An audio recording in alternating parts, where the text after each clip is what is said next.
Assalamualaikum warahmatullahi wabarakatuh. Kami dari kelompok 7 mata kuliah Teknologi Polimer kelas E, Prodi Teknik Kimia, Fakultas Teknologi Industri, Universitas Islam Indonesia. Di sini kami akan menjelaskan tentang tensile strength. Perkenalkan, nama saya Gia Firstina Ramadhani sebagai moderator, dan anggota kelompok yang lain bernama Andi Abdul Afif Alwan, Lain Lindini Ardi Syahyartian, Rizal Riandana Nugroho, Faris El Hakim, Andi Asmaul Fauziyah, dan Gita Perdani Damayanti. Lingkup pembahasan yang akan kita bahas yang pertama yaitu identitas dari jurnal, yang kedua introduction, yang ketiga material dan metode, dan yang terakhir adalah hasil dan pembahasan. Yang pertama adalah identitas jurnal. Yang pertama adalah judul. Judul jurnal tersebut adalah Date Palm Reinforced Epoxy Composites Tensile Impact and Morphological Properties, yang ditulis oleh N. Sabah, Othman Y. Alotman, Yezat Al-Mutairi, M. Wajaida, dan Wahidullah Khori, yang diterbitkan pada tahun 2019. Selanjutnya adalah introduction. Introduction membahas tentang sifat mekanis, pengurangan kekuatan komposit dan modulus, epoxy, dan yang terakhir adalah pohon kurma. Sifat mekanis dari serat alam komposit polimer yang sangat bergantung pada sifat individu komponen-komponen dan interaksi antarmuka atau adesi antara matriks polimer hidrofobik dan penguatan hidrofilik. Pengurangan kekuatan komposit dan modulus biasanya diatur oleh fiber follower atau penarikan serat, serat yang tidak terikat, kerusakan serat, debonding serat dan kecenderungan buruk, serta transfer tegangan dari matriks polimer ke serat kaku melalui tegangan geser antarmuka yang menghasilkan adesi permukaan yang buruk. Epoxy adalah resin termoset serbaguna dan sudah terbentuk yang memiliki gugus epoksida sebagai unit perwakilan dalam struktur tulang punggung polimeriknya, yang terdiri dari dua atom karbon yang terikat pada atom oksigen. Keanekaragaman karakteristik epoxy memungkinkan benda-benda ini untuk aplikasi rekayasa dan industri yang termasuk enkapsulasi komponen elektronik, bahan konstruksi ringan, papan sirkuit berlapis, pelapis permukaan, kantong, mobil, perekat, dan struktur maritim, serta komposit canggih lainnya dalam skala dunia. Akan tetapi, aplikasi epoksi yang luas dan berkinerja tinggi yang tersebar luas seperti komponen struktural menjadi terbatas karena delaminasi, ketangguhan fraktur, kerapuan alami karena adanya retakan mikro, dan perilaku resistensi yang rentan berdampak. Kelemahan ini dapat diatasi dengan penambahan additive serat dan nanofillers yang dimana kurang dari 10 specific weight percent yang pasti dapat mengubah epoksi dengan peningkatan panas dan dinamis bersama dengan sifat mekanis, morfologi, dan listrik. Sekarang ini serat selulosa dan bahan limbah berbasis biomasa adalah bahan pendukung yang paling cocok, menjanjikan dan efektif dan murah untuk meningkatkan sifat-sifat era. Di antara banyak bahan biologis dan serat alami seperti kulit kelapa, serbuk, gergaji, kulit kayu, pohon palem, kenaf, jute, pisang, dan serat sisal, serat pohon kurma dari pohon palem kurma mendapat perhatian yang besar dari para penelitian sebagai bahan yang hijau, dapat diperbarui, dan dapat terurai di alam. Pohon kurma atau Phoenix dactylifera adalah spesies tanaman berbunga yang dibudidayakan secara luas dalam famili palem karena buahnya dapat dimakan di seluruh dunia termasuk daerah kering dan semi kering. Yang menarik, ada lebih dari 100 juta pohon palem kurma yang terbesar luas di Timur Tengah, Semenanjung Arab, Afrika bagian utara, Amerika, California, Kepulauan Kanari, India, dan Pakistan. Pohon palem kurma memiliki daya tahan yang lebih baik untuk iklim yang dingin dan kering. Dalam kondisi iklim yang keras di Tunisia, oasis meliputi hampir 40.000 hektar mewakili pembangunan manusia yang terbatas. Akan tetapi, seperti halnya serat alami lainnya, serat batang palem atau DPF juga mengalami kelemahan tertentu seperti daya kompresi yang rendah, resistansi termal yang buruk, penyerapan kelembapan, dan tingkat kelumpuhan anisotropika yang tinggi. Yang luar biasa, serat batangnya sudah diekstrak yang diperoleh dari pohon palem yang terurai memiliki kekuatan tekanan rendah, modulus elastisitas, dan rapuh dengan kecenderungan penyerapan air yang tinggi. Bahan yang digunakan dalam penelitian ini salah satunya yaitu resin epoksi DER331. Bahan ini adalah resin cair bening serbaguna berbasis diglisidil ether of bisphenol A atau yang disingkat dengan DGEBA yang diperoleh dari Dow Chemical Pacific Singapura.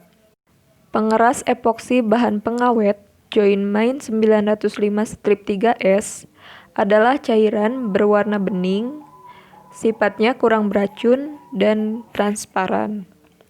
Ini adalah amina sikloalifatik yang dimodifikasi dan dipasok oleh Tajdik Engineering SDN BHD Malaysia. Semprotan silikon dan lembaran teflon yang digunakan dalam penelitian ini juga diperoleh dari Tajdik Engineering SDN BHD Malaysia dan NR Medicare SDN BHD Selangor, Malaysia. Masing-masing bahan kimia yang dibeli digunakan tanpa pemurnian lebih lanjut. DPF didatangkan dari jalanan kota Riyadh, Kerajaan Arab Saudi. Pada pabrikasi komposit dalam penelitian ini, DPF atau Phoenix dactylifera L digunakan sebagai filter untuk pabrikasi komposit DPF atau epoksi pada pembebanan yang berbeda, yaitu 40, 50, dan 60 Wt%.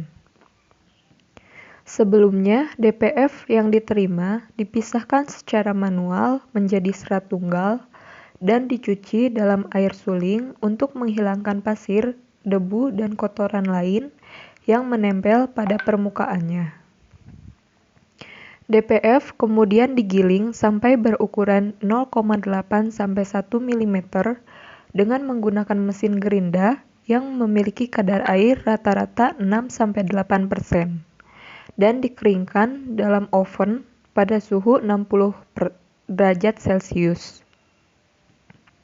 DPF kering ditambahkan ke dalam resin epoksi menggunakan pengaduk mekanis kecepatan tinggi. Perbandingan atau rasio stokiometri yaitu 2:1 dari epoksi dan pengeras dipertahankan.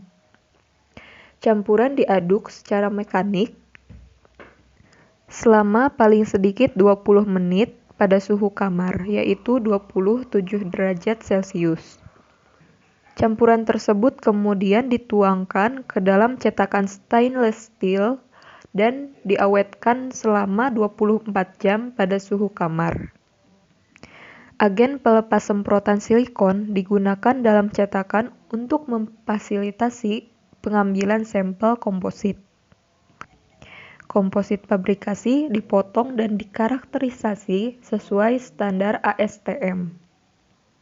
Pada tabel 3 disajikan data yaitu fraksi berat, DPF, dan epoksi. Metode yang dipakai dalam penelitian ini yaitu uji tarik kekuatan mekanik, sifat modulus dan perpanjangan putus komposit DPF atau epoksi pada pembebanan yang berbeda diukur melalui Universal Testing Machine. Daya tarik sifat modulus dan perpanjangan maksimal komposit kurma epoksi diukur dengan mesin testing universal yaitu Instron 5567 dari USA sebelum diuji dengan uji tarik. Komposit dipotong menjadi bentuk persegi panjang dengan dimensi 120 dikali 20 dikali 3 mm.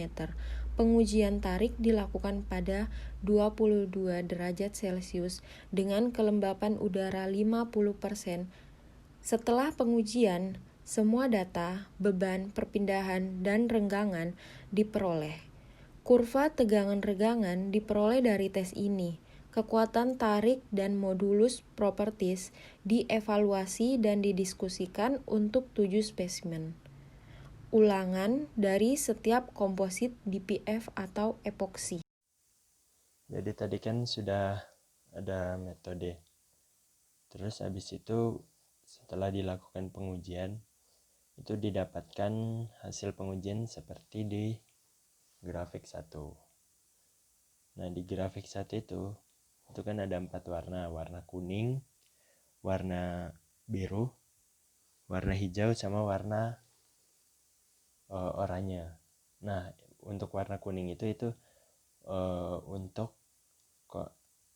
100% epoksi resin. Jadi DPF atau serat pohon kurmanya itu masih 0%.